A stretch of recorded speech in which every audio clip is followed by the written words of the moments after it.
So you're in dental school. In dental school, we start with the practice. One of the things that helps us practice is the typhodont. This is what we use to start preparing for real patients. Here we have the typhodont from Trimont. We're gonna open up for you.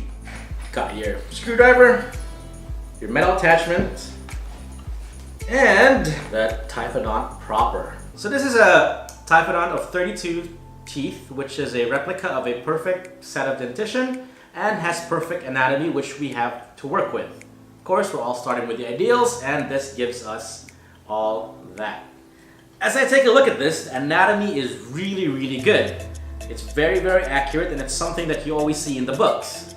And of course, the contrast with the color of the teeth versus the pinkness of these gums is very good. It's very soothing to the eyes, and it's something that's pleasing to look at. Now, this also comes with a partner. Here we have the cheeks. This gives you a better simulation of what it's like to be an actual patient. The upside is these cheeks stretch quite far, so that's very good for you. And a real person, that doesn't happen. And of course, this one doesn't gag or complain or feel any pain, so you can have at it. But again, it's a good starting point.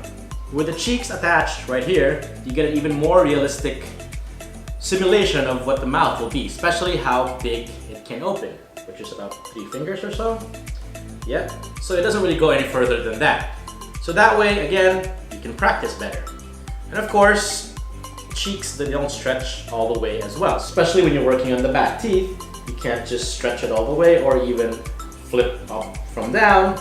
So this way, you get a really good simulation of how much access you get back there.